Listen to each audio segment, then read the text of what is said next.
Allez, c'est l'heure de décrypter toute l'actualité. On commence avec l'international. Sébastien Krebs, c'est l'horizon qui s'assombrit manifestement pour l'ancien président catalan Carles Puigdemont, arrêté en Allemagne il y a 10 jours. Il reste en prison et la justice a fait hier un premier pas vers une possible extradition vers l'Espagne. Oui, par la voix du procureur général de la région où Carles Puigdemont a été arrêté dans le nord de l'Allemagne.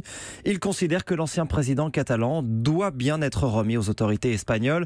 Les magistrats ont maintenant 2 mois pour en décider et en attendant, il reste en prison. Le procureur reconnaît la validité des 2 chefs d'inculpation avancés par l'Espagne, détournement de fonds pour avoir organisé avec l'argent public le référendum illégal du 1er octobre et surtout rébellion. Et c'est important parce que souvenez-vous, il y a quelques mois, la justice belge n'avait pas retenu ce terme de rébellion et du coup l'Espagne avait dans l'urgence annulé sa demande d'extradition. Ce chef d'inculpation, c'est celui qui compte le plus pour Madrid, c'est le plus symbolique, le plus politique, le plus humiliant aussi et celui qui fait encourir à Puigdemont jusqu'à 30 ans de prison. Et il n'est pas le seul, Sébastien Carles Puigdemont. Que sont devenus ses proches, ses alliés? Alors si on regarde aujourd'hui, une bonne partie de son gouvernement de l'époque est en prison.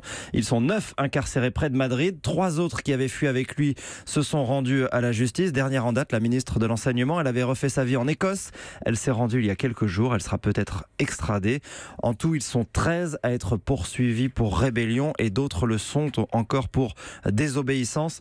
Les héros d'hier sont tombés un par un et ils laissent derrière eux un champ de ruines. Mais alors à vous entendre, Sébastien, ça veut dire que Madrid a gagné en fait. Mais imaginez cette image, ouais. Carles Puigdemont dans le box des accusés face à un tribunal espagnol. On n'en est pas encore tout à fait là, mais ça sonnerait évidemment comme une victoire éclatante pour Mariano Rajoy. Et ce n'est pas tout parce que la Catalogne aujourd'hui n'a toujours pas retrouvé son autonomie. Elle est encore sous tutelle de Madrid. Pourquoi ? Parce que la majorité indépendantiste qui a été réélue depuis la crise n'a toujours pas réussi à se mettre d'accord sur un gouvernement et sur un chef. Parce que la promesse de campagne, c'était le retour de Carles Puigdemont et on voit bien que ça va être compliqué. Mais personne ne veut être le premier à s'avouer vaincu. Allez donc expliquer aux électeurs catalans à qui vous avez promis de continuer le bras de fer jusqu'au bout que vous vous résignez. Et surtout, les modérés se retrouvent maintenant dépassés par les plus radicaux avec les groupes d'extrême gauche et ces comités de défense de la République qui se sont formés et qui mènent des actions, qui bloquent les routes régulièrement. Bref, les indépendantistes se déchirent et l'horloge tourne car sans accord d'ici au 22 mai, il faudra tout recommencer, dissolution, élection. Ce seraient les 3e législatives catalanes en 3 ans. Oui, on n'en est pas encore là, mais effectivement, pas loin. ça en prend le chemin. Europe 1.